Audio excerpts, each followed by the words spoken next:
Okay, welcome everyone to the October Ordinary Council meeting. I'd like to call for apologies. Everyone's here, so there's no apologies. But I have confirmation of the ordinary, the minutes of the ordinary meeting held on the 11th of September 2025, circulated, be taken and read as and confirmed. Can I have a mover and a seconder, please?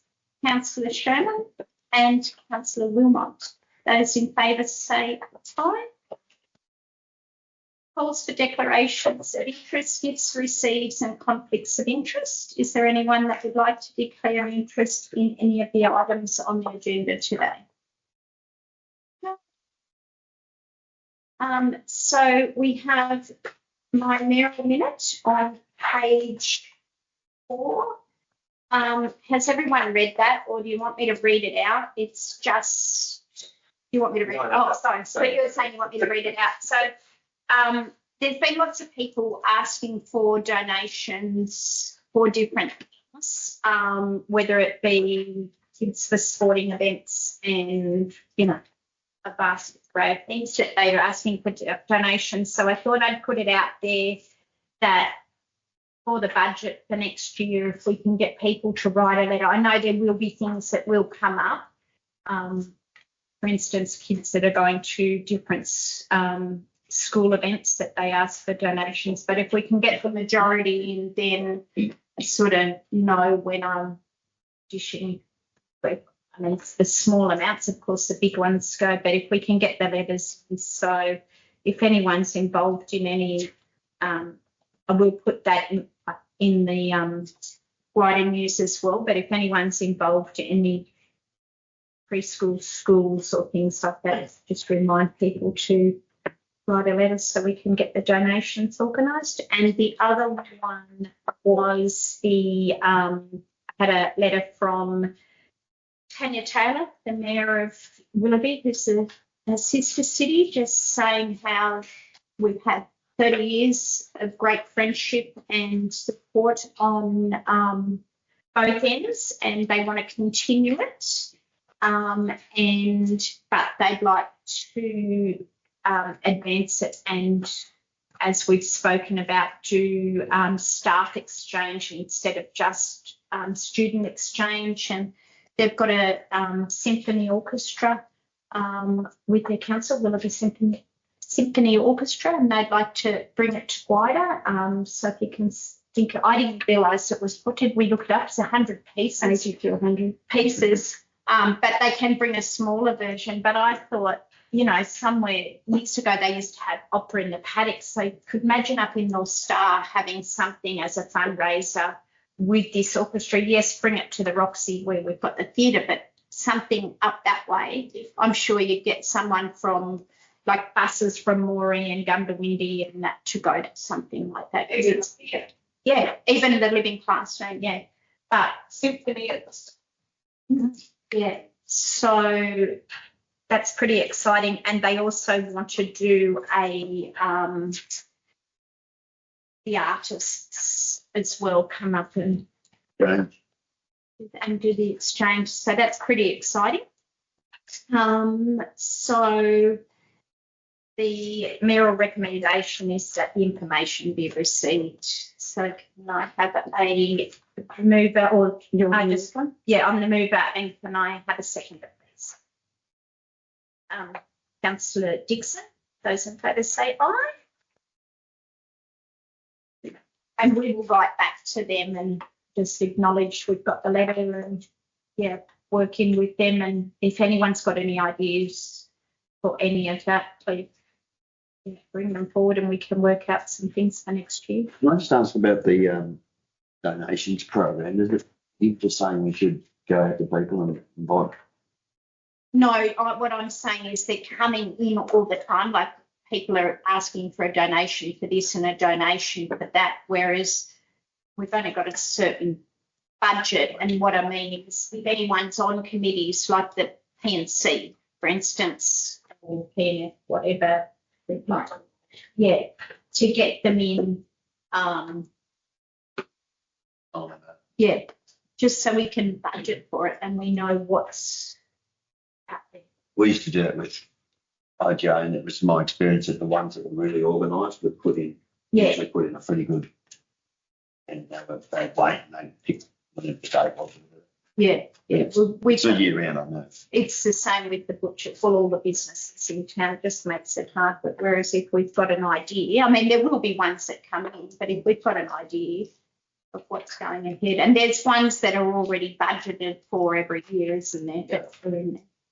A lot of them are your rates and water and in-kind donation. Yeah.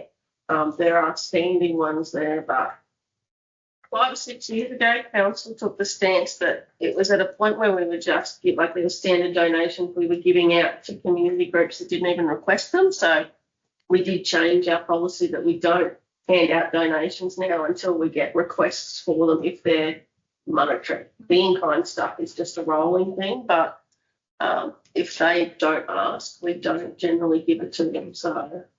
And you would have noticed there's 2 in the business paper today. One's a small one from North Star and the other one from Upper Horton for you to consider. So we'll do that before those things come in, but much better to have them up front so we can pay for them. Okay, we move on to officers' report. So 6.1 on page 6 is the executive services report. Any questions? Ask, please. Always I think it's great to see the new staff appointments at NARA. That's Especially quite that exciting. full-time RN. yes. Her partner's also working up there and it's working quite well. Oh, he's a carer as well. Read it somewhere there was a chef. Sure, in one of them. And that Arjo bath, it wasn't there last time, but we have one at both hospitals and they're very well, very good for aged care. Like a spa bath that comes up to, you can raise it for the right level for staff. And they're very good. Any more questions on that? Nauru is full with a substantial waiting list. Quite good on that front. May I have a mover and a seconder for that, please? Councillor Collins and Councillor Crispin. Those in favour say aye. Aye. So we move on to page 16, which is the corporate and community services report, and we will talk to Helen. So I can give you a couple of updates. So we did have 2 morning teas at the tourist information centres in both Binga and Warialda over the last couple of weeks. I had morning tea for people. Unfortunately, we only really got the current volunteers show up to them, but at both places, lots of volunteers did say they had other people in the wings that were just quite uncertain as to what they can commit to. So I think in the new year, in the new building in Binga, we'll do another one in the new year when we try to get that Christmas change and people's lives have a bit of a change. So we will do it again, even if it's just a thank you to the current volunteers. For GLR, I can tell you we've had a good influx of people doing the driver training and we're booked out until December, which is fantastic. And Karen thinks there's another 5 or 6 people in the wings that are going to be putting in for the funding. There's just a bit of a delay when you try and get those funded positions because we can't book people in until we can guarantee they're going to get the funding, otherwise we'll miss people that are going to pay for it. And the only other one is the Career Start program stuff and school-based trainees. Those applications have now closed and we've had a really good uptake of applications for that. So hopefully in the new year we'll have a whole other wing of new school-based trainees starting with us, which is exciting. Everyone's working very hard to get the driver training, the school-based trainees, the volunteers. We are trying to ramp things up to get community involvement, and it's paying off, I think. So The amount of interest in our school-based and apprentices that were advertised through the Fresh Start program was quite comforting because we have had little interest prior to that, but we've got some really, really good applicants that will make a difference. And they're all interested in different areas too, because we've got so many. You generally, if you get 5 or 6, they all want the same apprenticeship. We're really lucky that there's a good broad range of people wanting to do, whether they've got together beforehand and go, well, I'm putting for this, but there is a lot of interest, which is great for the schools and for us. We have quite a few applicants from Inverell, not just for our school as well. It's fantastic. The other thing that will that's opened at the moment, if you know any students that are leaving school to go to uni or go to take the country education grants, they have to apply for those. I see the forms online. The schools do push them, but yeah, just if you know of anyone, because that's very good. Okay, any questions for Helen? Can I have a mover and a seconder for that, please? Councillor Crispin and Councillor Coleman, both in favour say aye. Aye. So we move on to page 52, item 6.3, technical services report. And any questions for Alex? Just jump in with a couple of highlights, if people don't mind.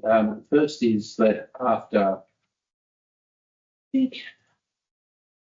nearly 4 years of construction, the Cheney Boundary Road is bitumen from the 5 ways down to what was previously considered Memorial Plains boundary. That's been a really significant job. There's still some minor tidy-up work to do on the site before we get final construction seal on guideposts and line marking, but it's a pretty significant milestone for some guys that have been spending some really long hours for a really long time in a fairly out of the way part of our council area.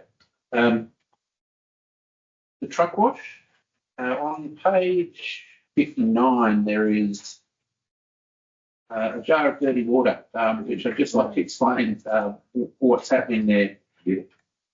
This is coagulant dosing that we've set up in both the truck wash system itself, so in the drainage channels at the truck wash, and additionally dosage at the ponds themselves. It causes the solids, the suspended solids that are in the effluent to bind, and when they bind, they sink. And that's just what that jar test is showing, that it's a situation that we are now on top of. If we take some dirty water out, we're seeing that settling fairly quickly.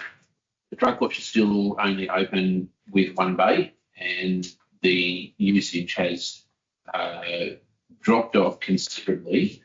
There are only 24 trucks for the month of September, but I note that for, I think, nearly 3 weeks of September, the truck wash was closed, and for the remaining week, it was only open at one bay. There's still a minor smell there, but it's the smell of a cattle truck. It's more consistent with what you'd expect there. It's not a extremely offensive or strong smell that is travelling. So the truck wash will remain open with one bay for the next 3 or 4 weeks, and if the results that we see now continue, then we'll open up back into full scale. I understand that a lot of the increase in trucks is due to drought-affected cattle coming out of Victoria into our area. I'm not sure if that is still continuing. Councillor Collins probably has a better finger on the pulse with that one than I do.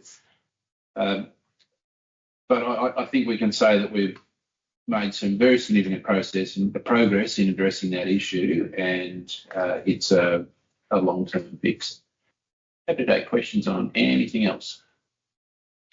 What's in the coagulant? There's alum and a polymer of some persuasion. Not PFAS. Not PFAS, It no. looks like a winning honey jar. PFAS. So is this the coagulant, is it constantly going to be going in, or is it just something you've done once and? So we've got what's termed a clarifier set up at the pond itself, and that is just cycling water and constantly dosing the pond with coagulant. That's a temporary measure, and that's intended to get the coagulant levels, in the Goldilocks range to promote settling of the pond. The coagulant dosing at the truck wash itself is on a dosing pump. So once the main pumps that drive the hoses start their pumping, then the dosing pump starts, and it's on a spray bar sitting over one of the drainage channels. So it's not constant. It's when the taps are on, the coagulant's flowing. Going forward, though, that will continue. Yes. Yes.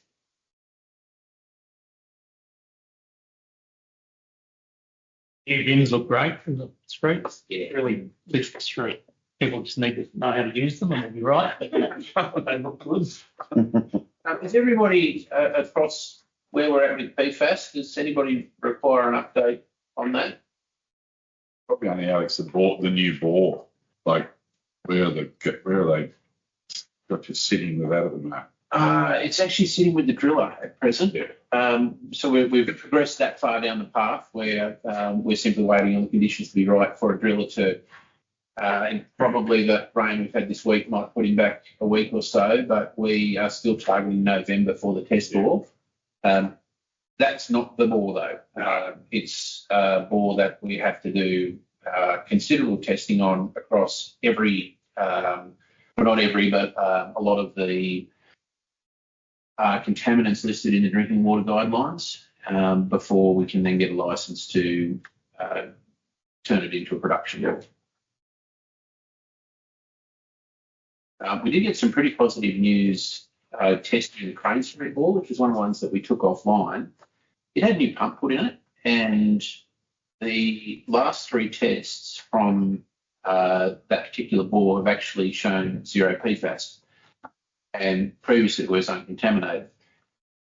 Two theories is that the change in the pumping in the aquifer by decommissioning Hospital Park bore, which was one that actually did draw a considerable amount of water, has just changed the plume, and the PFAS doesn't sit where it used to. The second is that the previous pump that was in there that was replaced could have been the source of contamination itself. It's very common for pump internals of impellers to be Teflon coated. Teflon was the source of PFAS. So in the next week to 2 weeks, we will be discharging a significant amount of water out of that bore, probably something in the region of 0.5 megalitre, just to give it a good flush and see if the fact that it's offline may perhaps contribute to those PFAS levels dropping. So there will be some water flowing in gutters around Crane Street. If there's questions why we're doing that, we're doing it because there's the possibility that we can turn that bore back online. If we can do that, then the water restrictions in Warialda can probably be lifted while we're waiting for the additional water to come online. It's some good news. Had some good reports about the clean-up out at the glacier area. Isn't it? Yeah. I've had lots of people say how nice it's looking out there now it's all been fixed up. Any other questions for Alex? Alex, can I just ask about the fuel depot engine on Market Street? Because it's across the road and I walk over it every day. The failed pavement, that's going to have to be what we call a mill and fill. We'll mill the old pavement out and we'll put hot mix back in. We don't know whether that's coming from subgrade failure, moisture in the underlying soil, or whether it's simply just that it's a fuel depot and there's trucks coming in and out of it. But it is obvious that what is there is inadequate, so we need to make an improvement. Getting a crew back in town and onto that job, it's just a scheduling issue at present. It's absolutely on the radar. Joe Luckett wants to fix it yesterday. Unfortunately, a contractor job, we had control over it, but not as much control as if it had been our own job, and we got less than optimal result. But it's in the scheme of things, that entire contract for the Bingara Streets, the Warriata Streets, and the section of Warriata Road, which had been reworked but is now quite good, to be left with only a minor failure in Market Street's not bad. I'm sorry, it's across the road from us. Let's walk over it twice a day. And sorry, there was in the previous council meeting, somebody had raised the issue of line marking on Delunga Road, the bypass, and Warriata Road. We have accepted a quote for line marking on Delunga Road, Warriata Road, and Cunningham Street. The bypass has got to be held back until we put our final seal over that. So it'll probably still be before December, I would hope, but those other 4 roads are locked in. That was up here somewhere, wasn't it? They were talking about too. Yes, Cunningham from basically Maitland out. Yeah, yes. Okay, any more questions for Alex? I have a mover and a second, please. Councillor Crispin and Councillor Shannon. Those in favour say aye. Now we move on to page 62, item 6.4, the business and strategy report, and we'll have Justin talk about this and any questions on that. The one thing I guess to point out is it had in there in the report that the interpreter centre was only doing some minor touches that you would have noticed as you drive up the driveway. That I'm pretty sure it's complete now. Turf went in. If there was anything, it was only going to be cost based audio that we're doing some stuff in there, but it's complete. Just to acknowledge Colin, Lane, and their team getting it done. It's good to see it finally done. I think we really have to acknowledge them because it's been quite stressful for them. It was a big art. It was the architectural design of it was quite difficult, and they've had lots of issues, but they've pulled off an amazing building, and they've got in and done it, and yeah, it looks amazing. And I like the screens. The screens have made a difference. So if you want to go and have a wander over there, it's state of the art. And Brendan Mullen came yesterday to look at it all, and he was very impressed. Him and Maddie were very impressed. Yeah, we've got good building put on show, and those builders really need commending because I don't think it was very easy at all. They got through it. They're now starting to work on a business plan as to how we promote this whole area and associated pricing and be available for people interested in hiring it. So watch the space. I'll have a report soon, hopefully. Any more questions for Justin? Yes. Gravesend's water going all right? All good down there? All quiet on the western front, Councillor Collins. Chlorine is at an acceptable level, and turbidity is also within limits. We're still progressing through the Safe and Secure Water Program grant to get things to a tender stage for construction of a full water treatment plant there. That is likely still a next year timeline, however.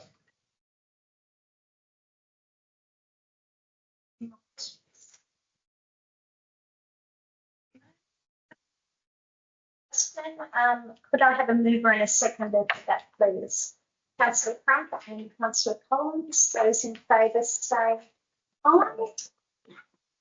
We move on to page 79, item 6.5, Council's investment report.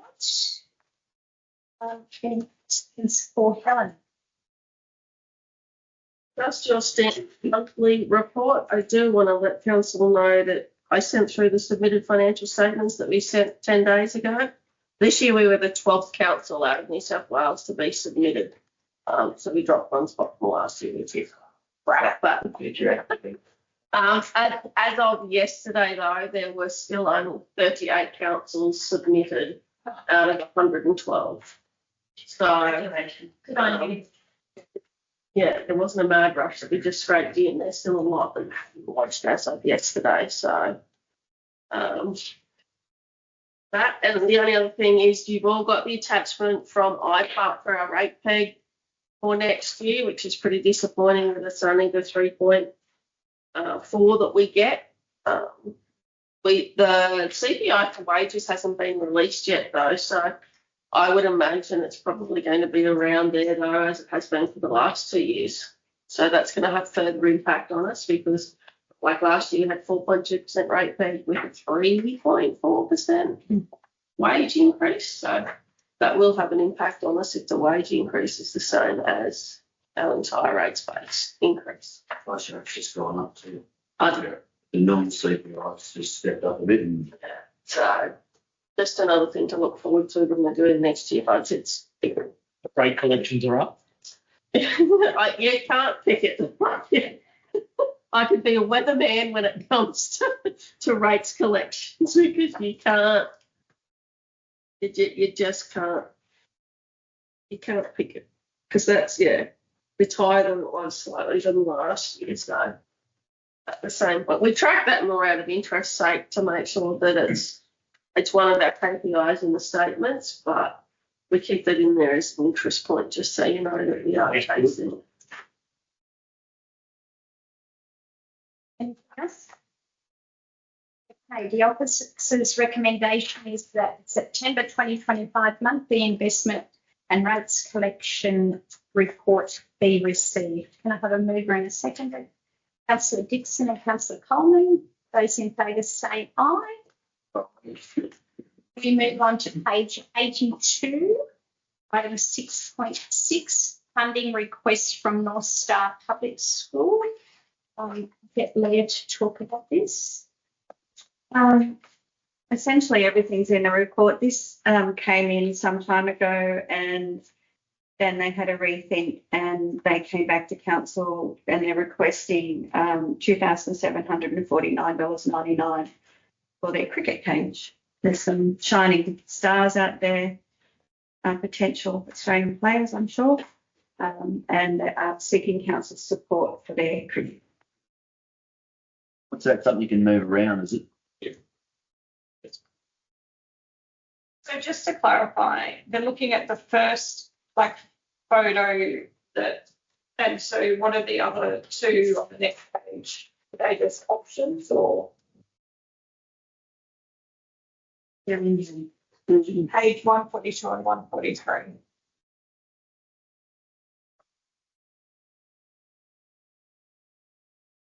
The attachment. Yeah. I've got the attachments, which is dividing them. So one is a pitch, an instant cricket pitch, and the other one is the cage itself.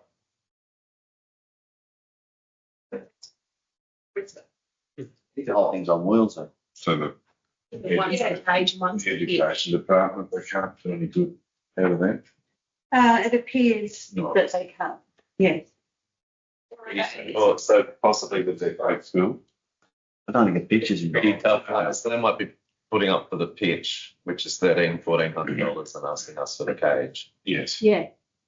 All they've asked for is Go to the lawnmower, I maybe pitch. think from memory, the PNC might be doing the rest of it. There has been some fundraising, but they had insufficient funds to the project. Yeah. And I don't think the education department supplies much. I think there's still schools that aren't even air conditioned in our areas. I think it depends on the individual budget of each individual school. So is everybody's happy with that donation? So they have actually come back, they've actually quoted the 2,799. That's the most recent. They would like. Yes, okay, thank you. Sorry, that's what I was, Sorry, that's the new one. Yeah, That's that's what- the new one. yeah, not just they've sent you pictures and you just. No, they've requested Right. the donation. Okay, so the officer's recommendation is that council funds the purchase of the Fortress mobile cricket cage to the value of $2,749.99. Those in favour, could I have a mover and a seconder, please? Councillor Wilmot and Councillor Collins. Those in favour say aye. Aye. Thank you. Now we move on to item 6.7 on page 84. And this is a funding request from Upper Horton Sports Ground. I'll let Leah. Actually, Alex is probably best to talk about a bit of background on the. It's been something that Max was dealing with initially, and they were seeking funding for the material, and the council had offered in kind. Yes, there's a significant amount of sand that they need for their arena, and the closest place they can get it was Warialda. The sand itself wasn't especially expensive, but the cartage from Warialda was killer. They initially sought support, I believe, for the supply and the delivery from council, and that was subsequently reduced to an in-kind support that was in-kind donation that was to provide the transport of the material. It's something that we can entertain, but it's something that we aren't able to do at a moment's notice because our 3 trucks, or 5 trucks rather, that can cut sand are always on a job. They're fairly critical. We've moved away from a model where we previously used external contractors for our carting. We use our own. So if the council thought that it was a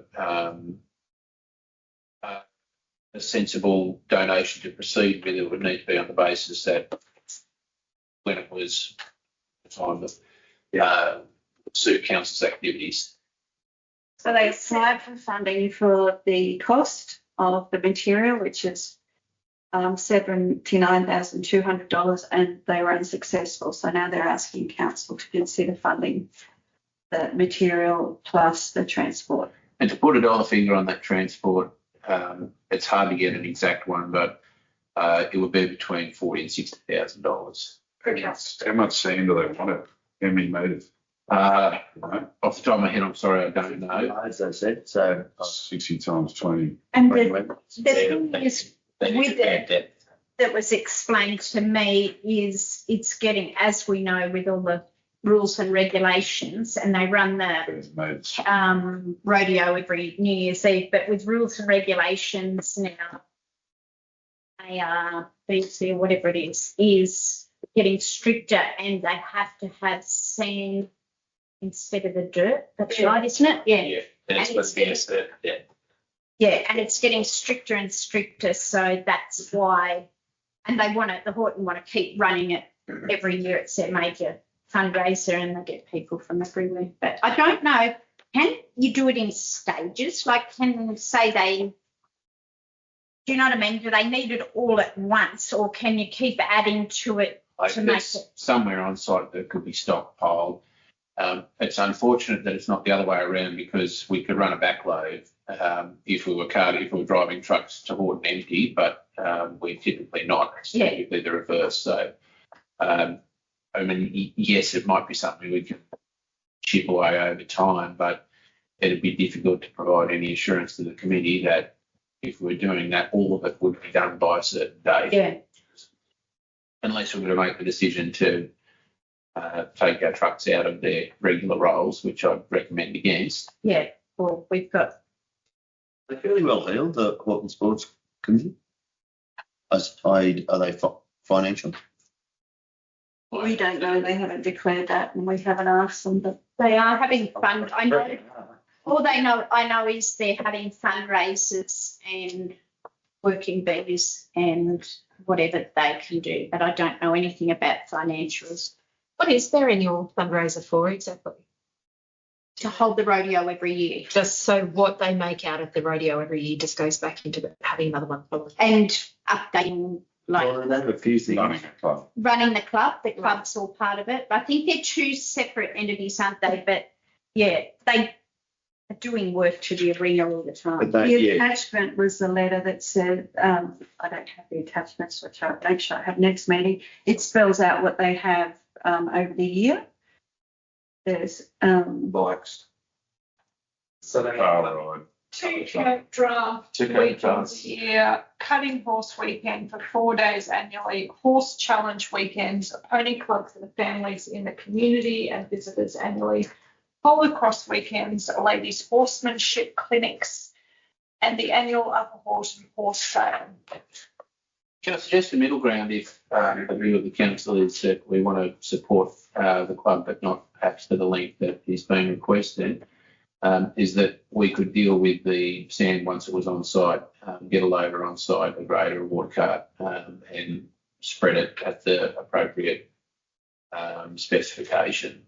Is it something that needs to be done within a certain time frame of before their events, or can it be done quite a bit out? I don't I think it's something that they Are getting on top of before. I mean, obviously, it would be nice to be done. yeah, sooner rather than later.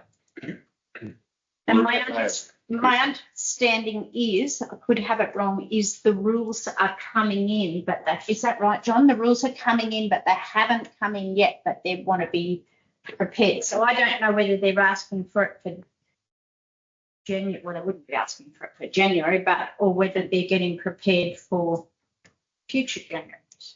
I don't know. Did we pay for the one here? Wasn't there an upgrade on the camp draft? That was great. We help them source funding. You'll note that the resolution officer recommendation that comes from me is that council advises the Upper Horton Recreation Trust that will honour the commitment to provide the in-kind support previously outlined. So we can mention what Alex just said. I don't know about the cartage, whether that's even possible. And the second part of the recommendation is that council assists the Upper Horton Recreation Trust to seek funding for the estimated cost of $79,200. Are they on Crown Land? Presume so. So there's always the every year as well. Yeah. How they have applied for a lot of funding and didn't get it. And Sean just said North Star did theirs. We do ourselves. Well,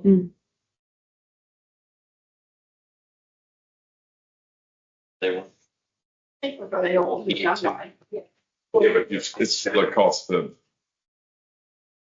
like, it still costs us something to do it.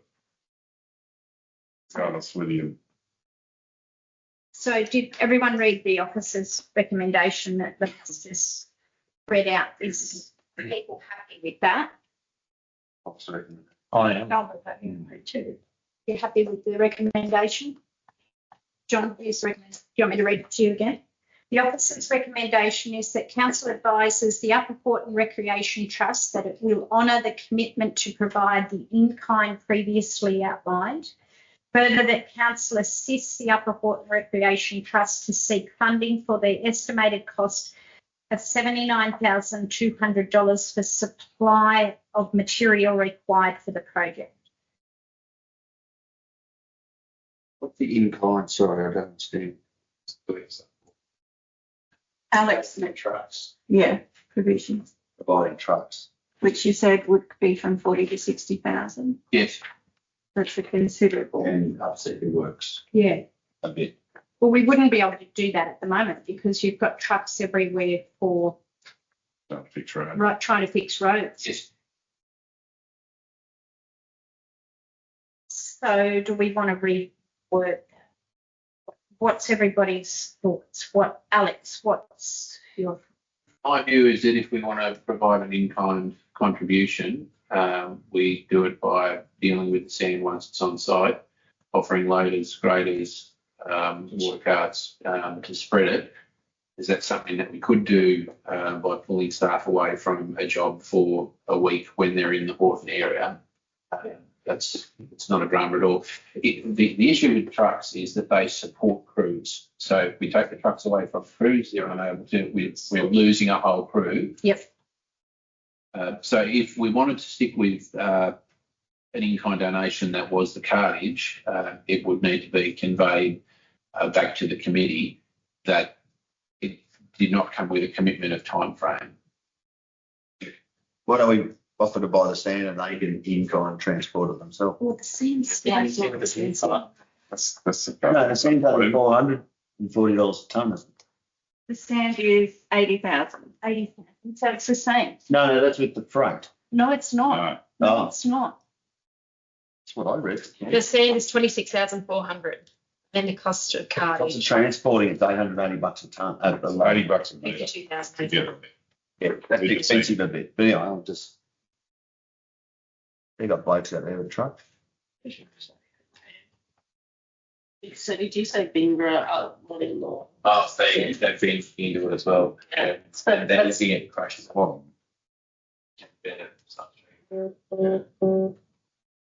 Why don't we look at what Alex says is with the, if they get it, and that way it's not pulling any of our trucks off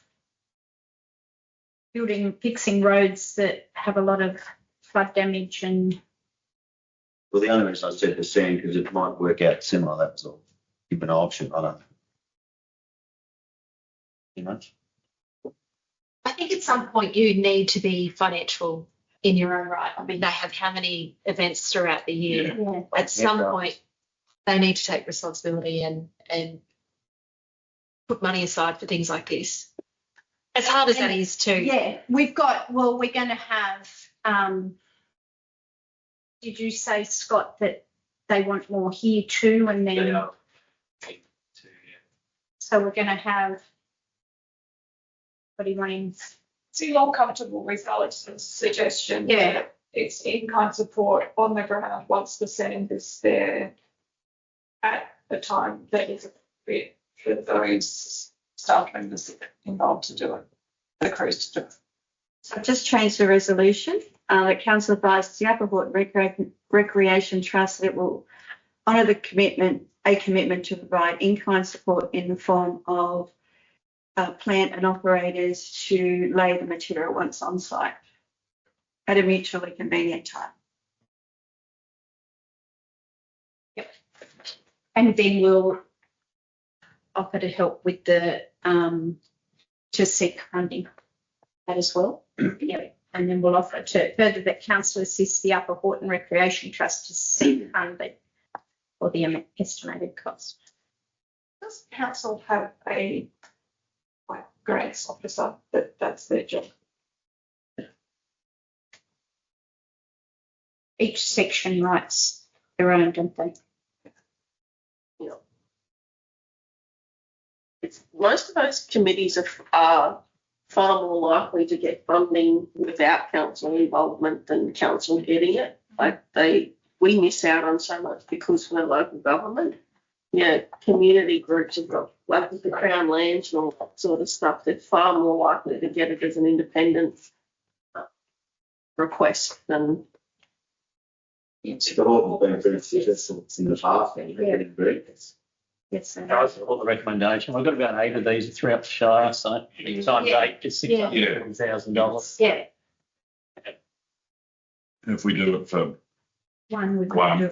got to do it for the other. Yeah. It does help a lot of Section 355 committees and stuff with grant applications and all that sort of stuff. They can go to her, and especially during the drought, she sat with a lot of people and a lot of food groups. So if you have anyone that can add some can provide whatever assistance. Okay, so is everybody happy with that?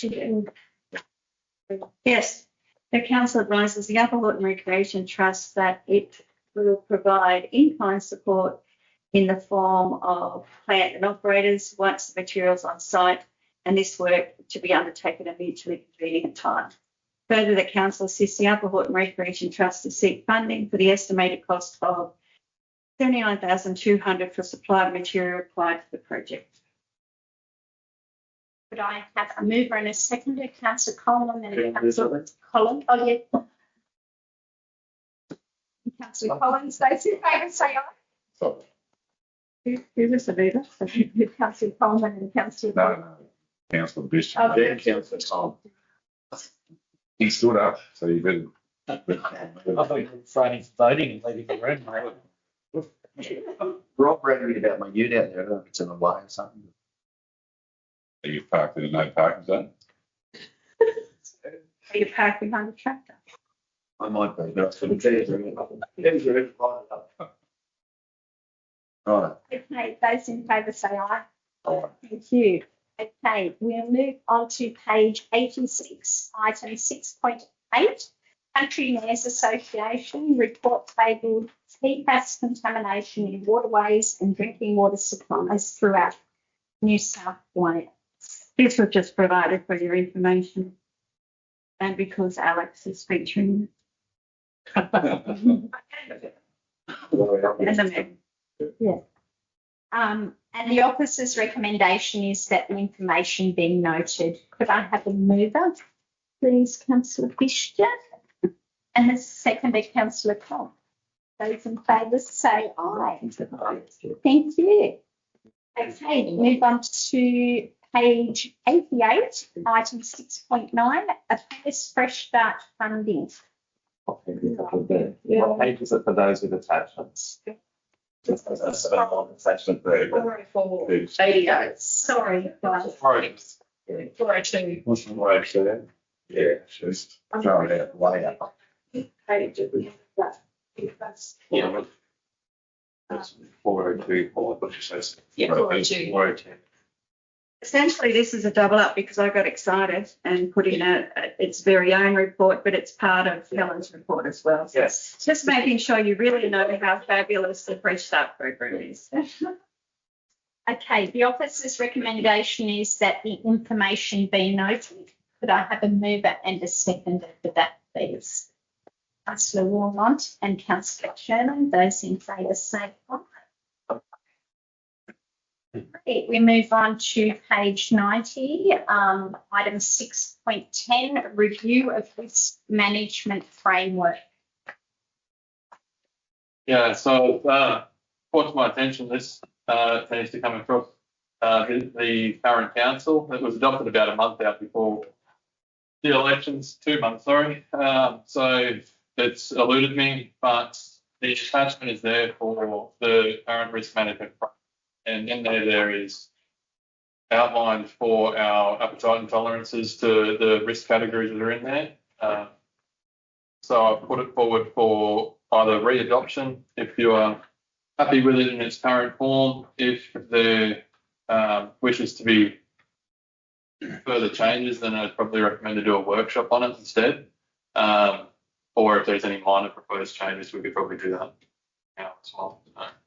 This is the one that came up when we were at the course, so I brought that information back. I'd like to do a workshop just so that we can be a little more understanding. Okay. Yeah, of what's been adopted and. Been a time on it, and all discussing it together. That's right.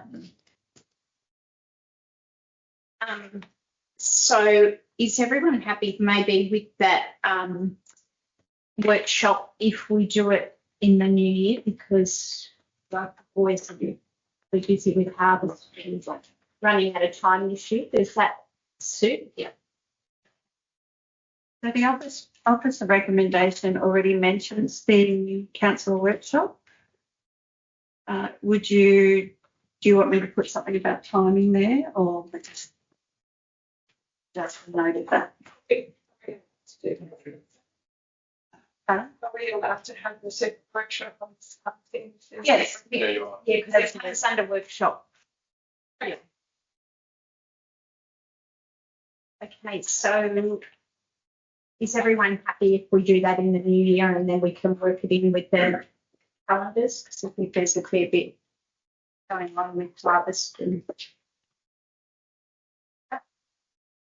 could I have a mover and a seconder for that, please? Councillor Crispin and Councillor Sean. Holman. Sorry, you're doing so well. Those in favour say aye. Okay, we move on to page 92, item 6.11, Business New South Wales New England Northwest, unlock your regional leader membership. And this was with a course that Rach attended, I think. Councillor Sherman brought the opportunity to our attention and we brought the report for you to consider today. So the officer's recommendation is that Council, 1, accept invitation to join the Business New South Wales New England Northwest Regional Leaders Program as a bronze member. 2, approve the bundled membership fee of $3,000, excluding GST. And 3, nominate a representative to participate in the program and associated events. I'd like to nominate Councillor Sherman. And that. Did you say she's already done one? She's been at. So I attended there's like a regional tourism and placemakers forum over in Glenhurst month and a half, 2 months ago, which was run by Business New South Wales, and the lady from Business New South Wales approached me, Catherine Nugent approached me at that and said she wanted to have a discussion with council about the regional leaders program. But it's basically they'll have a series of workshops and seminars across the region and in a different town each time. So this one was at Glenhurst. They'd had people come up from Armidale, Tamworth the night before and stay locally. And there were about 80, 90 people that attended this seminar. And each seminar would be on a different subject. So one over there was tourism, was it, or something? Tourism placemaking, yeah. So it's like this type of facility here at the Living Classroom would be perfect to host a seminar. So I just think it provides opportunities from that perspective for the Shire to host business seminars and workshops, and also opportunities within the organisation as well. You get your 3,000 back just in your catering. Yeah. Just have it. Yeah. New South Wales business. Yes, yeah. Australian business. Business New South Wales. Could I have a mover and a seconder for that, please? Councillor Wilmot and Councillor Crump. Those in favour say aye. Aye. And you happy to be the representative, Councillor Chandler? Sure. Yeah, I've developed quite a good relationship with Catherine. So. Yeah. Very good. Okay, we'll move on to page 94. Item 6.12, a draft policy respite disability. Wow, and those that have read that, the officer's recommendation is that the draft management of respite disability unit Koala Cottage policy is. So we could have perhaps approved this under delegation, but I think because it's very unique to most local governments, but certainly our council, it's the first one we got. We thought that we would bring it, make you aware of it all. Our Koala Cottage has been occupied since the day we opened the doors, and we could occupy 3 others. So it's just really some boundaries and guidelines around what it's for and how it's managed broadly. We have had people wanting to put families in domestic distress into the cottage, and it's just not set up security-wise for that sort of thing. It's essentially a disabled unit. So there's need for policy and guidelines around our Koala Cottage. And it's got someone in it at the moment, so it's bringing us considerable income at the moment. I think it's good. I think we just need to advertise what it is. Like you said, someone come up to me yesterday complaining that someone that's not local lives in it, and apparently they're from Moree or somewhere. That's true, but they don't live in, they're paying high rates. I said the rates that they're paying are very high. Yeah. Like, And if you've got a suggestion for someone else, they didn't, but it's a person in need.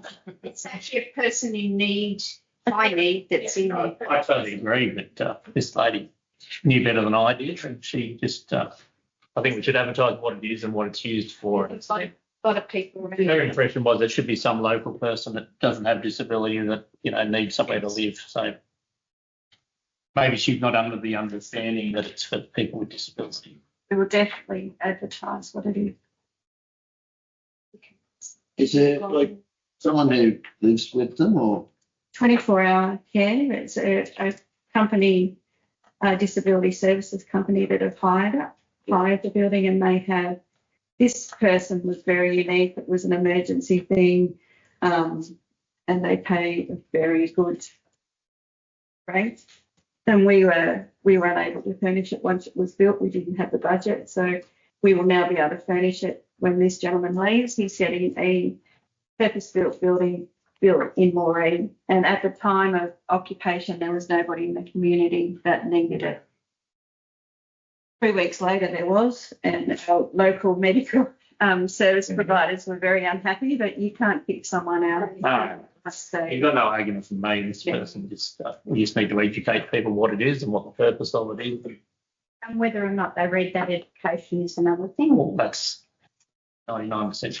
yeah, just I hate Facebook, and I've tried to go off it myself, but someone brought to my attention, we even as a council copping a bit of flack on Facebook because there's people that live in our community that have had to leave their rental accommodation or will in the future, and we're providing, council are providing the accommodation for doctors. I don't see any comparison at all with some person that, we need those, and they're occupied full time as well. There's other 2 cabins for doctors and medical professionals. I don't understand why someone in the community would think that council needs to provide low income housing and kick the doctors out, but they don't have any place to go. So frustrating to read things like that. I understand that things are tough on the accommodation front, and council is certainly working. Justin and I have been working on some social housing, not low income, but social housing, and hopefully they'll come to the fore. But just frustrating to read things like that. Can't live without it. Trying to live without it. Same people have to face some awful things. The comments are around the hospital.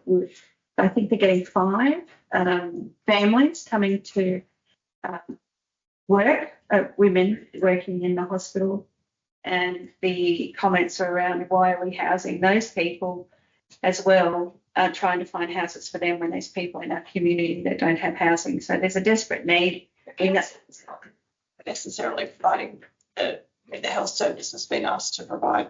Yeah. The council just like anyone else has to look That's at right. Yeah. the health service has to look for that accommodation. And the comment flowed on about the 2 units that we have earmarked for the medical professionals, which, if we didn't have that accommodation, we wouldn't have those medical professionals. They weren't going to stay in a motel or a cabin. And I think the hardest thing at the moment is getting doctors and nurses, and it is a lot of the issues Australia-wide, and like it or don't, we desperately need the medical professionals to keep our towns running, and we need to have houses for them to be in, or they're not going to come. We made a decision for the greater. That's all we can do. Yeah, that's it. Just wanted to flag that with you because you'll probably hear more. Councillor Collins then. Okay, could I have a mover and a seconder for that, please? Councillor Sherman and Councillor Coleman. Those in favour say aye. Okay, so then we move on to page 96, item 6.13, draft policy, local housing strategy adoption. It says re-adoption because it's technically already adopted.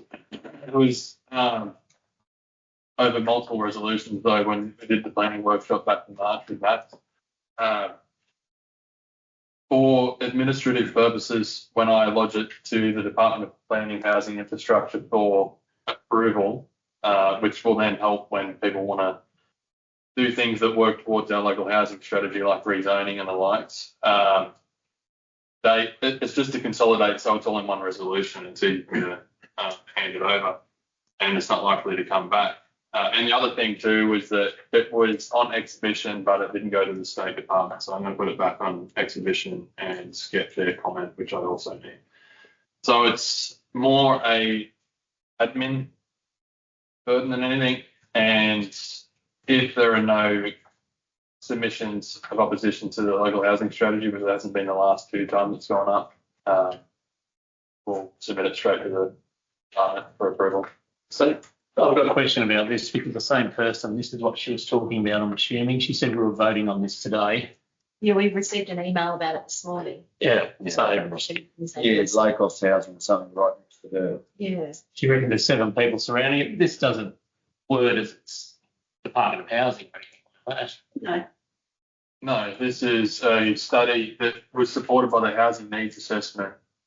There was a study on the Housing Needs Assessment, and then this document was drafted by another company back in last year, I think it was, and it was already adopted, and it's technically already adopted.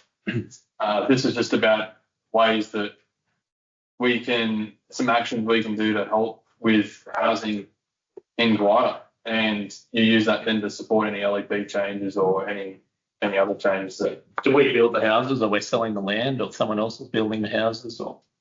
Well, they're items marked of interest. Then some we do intend on selling the land. So something like the Queen Cross Street development we've talked about in the past. Some of the Barunda. So the 3 changes that were put in this were the Queen Cross Street, the Barunda, and the lot on Dogleg Drive. They were added to the local housing strategy. That's why it was redone. I'll say the person's name. I'm sure she won't mind seeing she's so vocal about it to me. But Melanie Jensen That's who's is who spoke to me yesterday about it and said there's 7 people surrounding this block and none of them know about it, and we're voting on it today. And Which block? Street. 5 Hope Street. She says that we're gifting the land to Homes North, Homes North. which is the old. So the Homes North program, how many years ago? 2. 2 years ago, they came to look at the viability of setting up, and it was housing for professional people, for families. It's not low income. I'd been approached by a couple of Melanie's neighbours over the last little while. They're concerned that Melanie was drumming up something, and they wanted to hear from council what the facts were.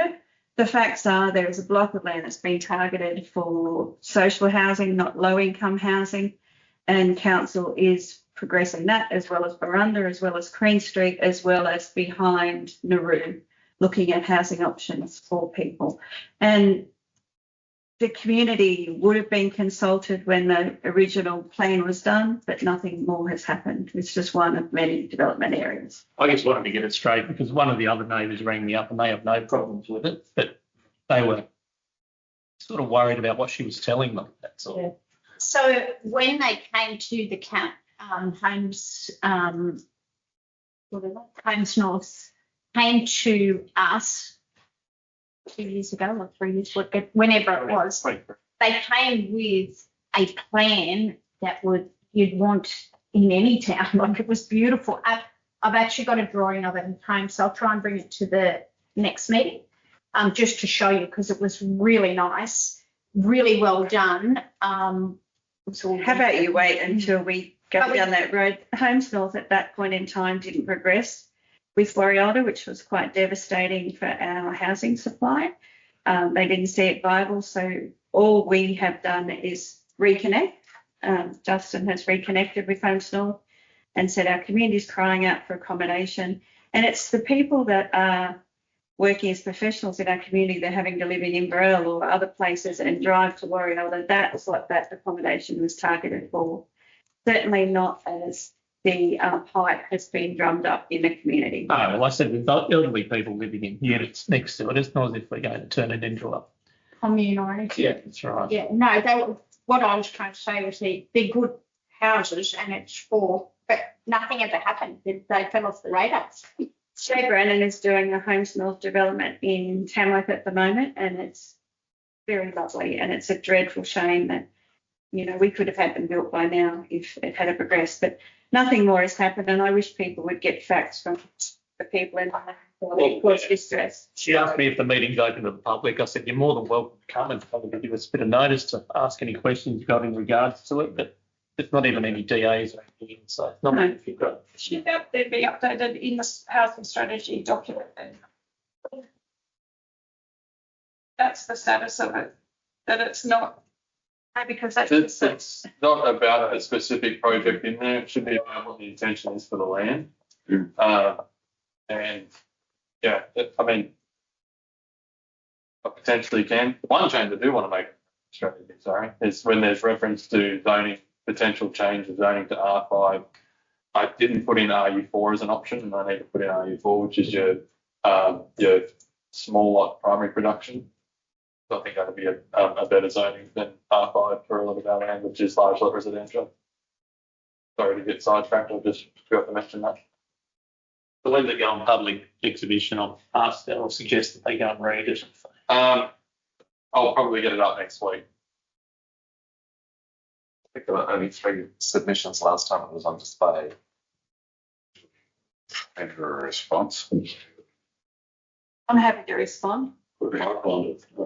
It's not that I've had an email, but I'm happy to respond if you'd like to forward it to me. I'll bring it to the floor like I've requested to do, so you're able to do that. But The email's there, I'll forward it on to Leah. I advised Melanie this morning that if adopted, that she would have the 28 days to put in a security queue.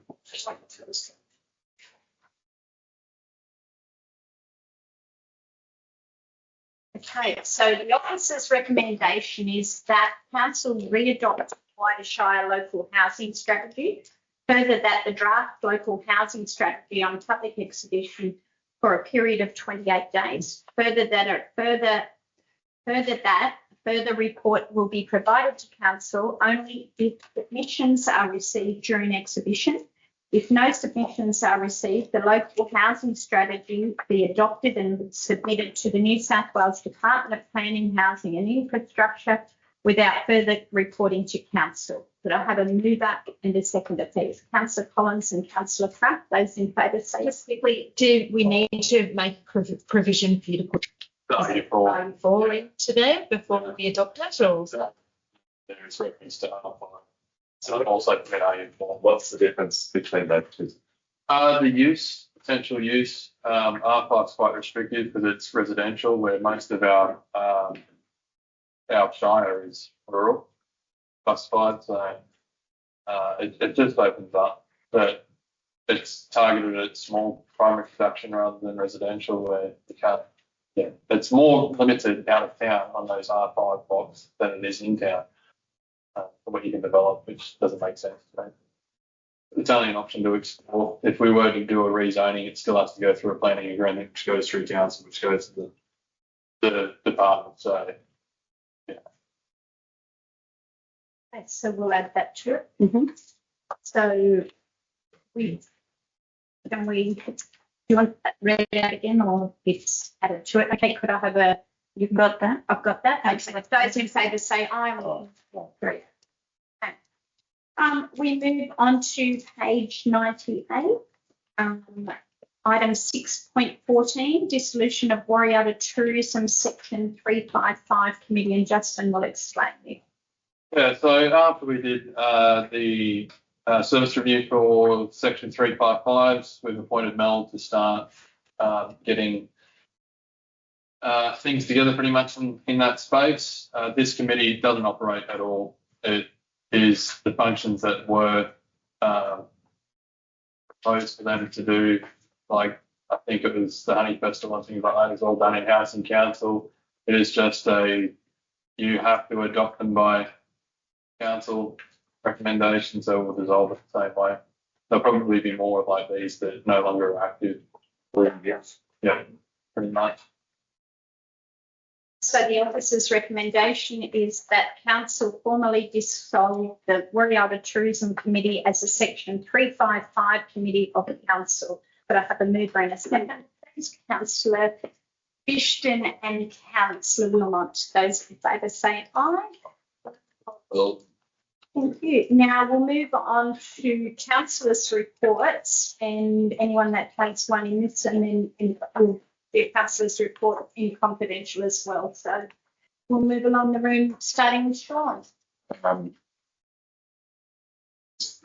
got some questions about the gates on the tip and stuff. Cooler type. Thanks for damage. If it's going to be locked again, it's still not locked. Right, okay, I'll chase that up. What you need. And someone else clear me about it. Yeah, that's all I've got. Thank you. Councillor Bishton. Yeah, I had a couple of things. I don't know if it's about a DA should ask here and the private protection. What do they, if you think it's? Well, I just had someone asking about the quarry. Yeah. Later. Okay. That was it. Oh, I had a question to Justin. Why does the largest in our collection service, the yellow one, only have 11% of the collection? Is it trying to encourage people to use the yellow bin more, or what? I will follow that one up for you. Councillor Crump. I have a couple, well, a few. Just comments from the community. The Riverside project looks fantastic. The new turf is inviting and a great glimpse as you drive into town. So well done to Parks and Gardens and people that have been behind that project. The disabled parking has also had great feedback in front of IGA. And a lot of people have said how needed it was for the community. So again, well done. Finally, I would like to take a moment to congratulate Eleni Tai, a remarkable young Moree woman who will soon spend time in our Shire after obtaining a spot in a Country Women's Association's Bush Bursary Scholarship. Eleni will spend 2 weeks on a placement in Aguada Shire during her university holidays, and the placement aims to provide a rural immersion experience by combining the enjoyable aspects of country life and rural medicine. The program is jointly funded by Aguada Shire Council and the Country Women's Association of New South Wales and is administered by the Rural Doctors Network. On a personal note, Eleni was once my young primary school neighbour who babysat my eldest child as we packed up our home to move to Bingra. Her parents, Wayne and Andrea, have been cherished family friends for many years. They are pillars of the Moree community, and Wayne currently serves as Deputy Mayor of the Moree Plains. I hope the Aguada Shire leaves a positive and lasting impression on Eleni as she finalises her degrees in medical science and also Doctor of Medicine at the University of New South Wales. I would also like to congratulate our Shire for providing this opportunity to medical students. It certainly shows to me that you have the vested interests of our community when it comes to showcasing our region to the medical profession. Thanks. Thank you. Collins. A few. First one from Warialda Rail in regards to the Tidley Gardens on the approaches. If we can send our team out to deal with those. The next one is, we've already dealt with Melanie's. The tobacco shop, apparently businesses tell me that someone's residing in it. We need to go and check.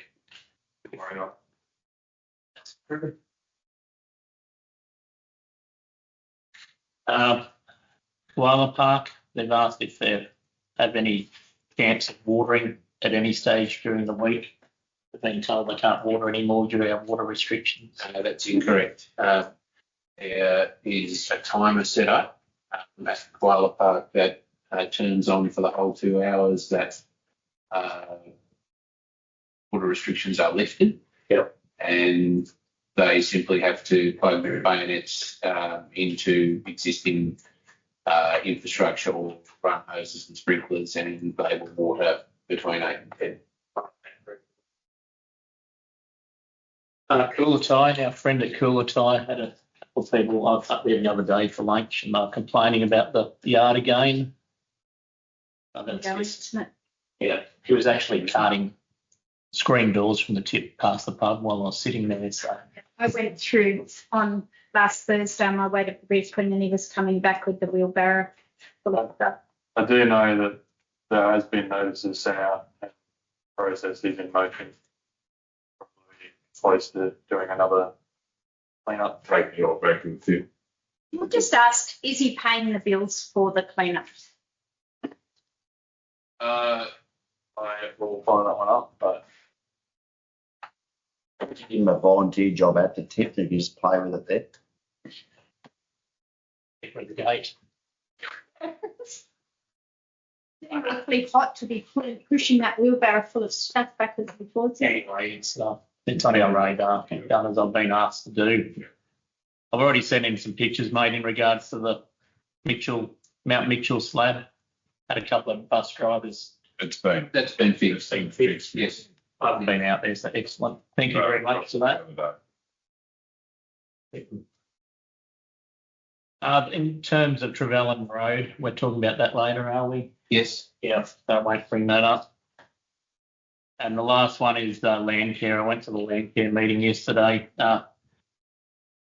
They've given us a report to whoever they speak to in council, but they're after some assistance with some water issues that they have behind this building in regards to the filtration system and rearranging the infrastructure as per the report that they've sent us. And they were asking if we've got any contacts or ideas in regards to getting a part-time trainee nursery hand to support their business. But I've got that here if you'd like to have it instead of writing it all down. That's all I've got today. Thank you. Councillor Wilmot, Nothing to do. Councillor Shannon. I attended the local health advisory committee meeting at Warialda, and they have now 2 RNs that have arrived from overseas and they're passing those. So one of the things that was raised was the production of like a Welcome to Warialda pack. And I know Terry Hickman at the Visitor Information Centre has been working on this. And at the meeting, they actually suggested, can that also possibly be added to the website, the Gwydir Shire Council website? And I don't know if Ingrid does one as well. It's quite a good document, just listing all of the things and services available in town, you know, what time IGA is open, just anything that someone new to town would need to know, and obviously a digital version of it on the website would be wonderful, yeah. And also it was raised, I know Leo mentioned it to you, that they're under the understanding that the smoking zones was a council designated area. So I just was following up on that. well, that would be I don't know, the council wouldn't have instated that no smoking. It would be up to the New South Wales Health. Rhiannon's tried to get in contact with them and we'll talk to them about it. Yeah. Perfect. And it was also just mentioned too about the need for housing. Obviously it's been quite a struggle to find housing for these international RNs that are coming in. And also for full-time daycare.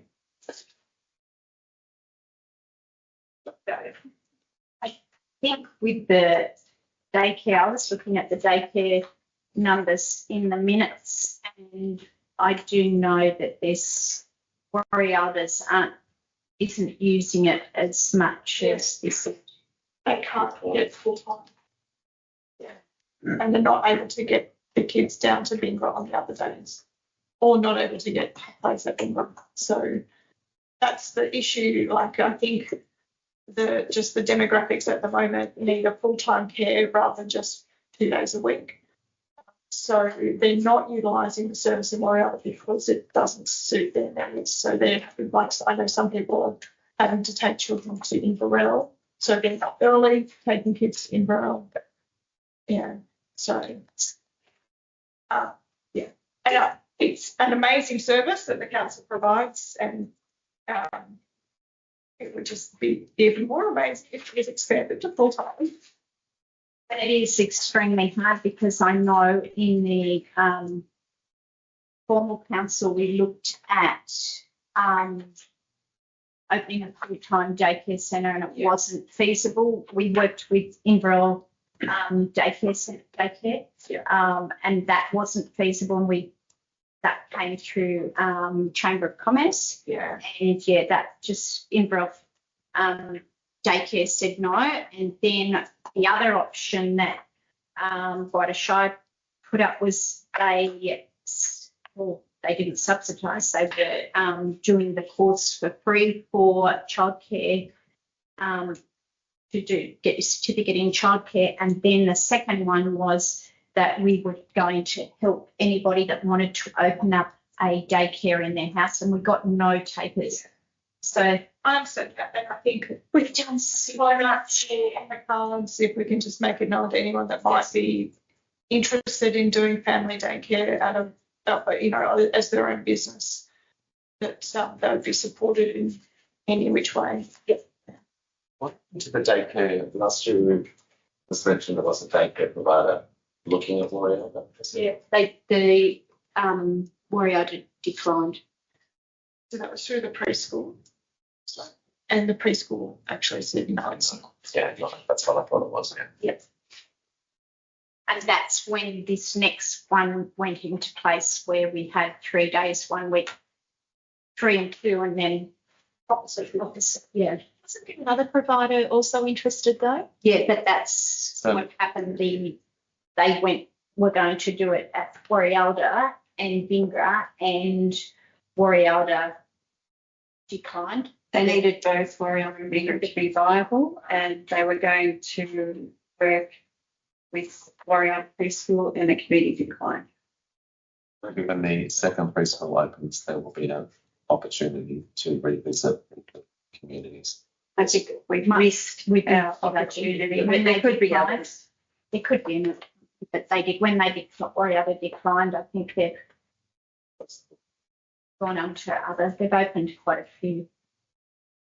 I know Walker. I think it's opening in Barraba too, isn't it? I think they were on the lookout. So yeah. Okay. Anything else, Councillor Sherman? Thank you. Councillor Crispin.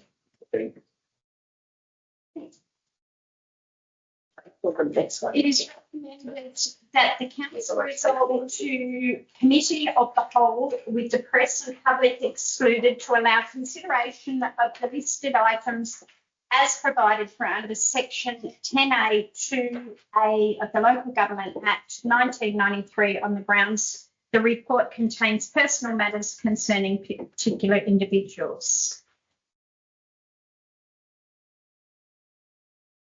So move that we go into confidential.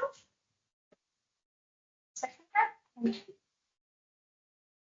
Councillor Fishton and Councillor Collin. Those in favour say aye. Madam Mayor and councillors, I have some recommendations from the confidential meeting for the 30th of October 25. The first one's concerned with item 7.1, confidential organisation and community services report.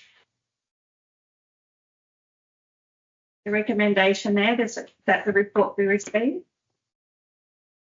Item 7.2, Trevelyan Road landslip tender report, September 2025. The recommendation from the committee there is that council notes following an unsuccessful LGP 420 panel tender process, a negotiation process was undertaken with Finn Valley Plant and Civil Proprietary Limited to enable timely delivery of the DRFA funded works. That early works were Early works only were authorised under delegated authority to maintain project timelines, and that no commitment to full construction was made until this report. That council resolves in accordance with clause 1783E of the Local Government General Regulation 2021 to endorse and formalise the negotiation outcome. That council accepts the tender from Finn Valley Plant and Civil Proprietary Limited for the lump sum contract of $567,987.51 GST inclusive. Further, delegated authority is provided to the General Manager to perform all functions necessary to finalise the contract. Item 7.3, Plant Hire and Services Tender. Recommendation from committee is that council adopt the list of recognised contractors for plant hire and services 2025 as outlined in table 1, subject to agreement of panel contract terms and conditions. Further, council provide delegated authority to the General Manager to execute and administer the panel contract, including extensions, additions of existing contractors to the panel and performance reviews. That's the end of the recommendations from the committee. There being no further business, I declare the meeting closed at 12:30. No, we need a Oh, sorry, a mover and a seconder for that. Sorry. It's going so well too. Councillor Bridgeton and Councillor Collins. Now, being no further business, I declare the meeting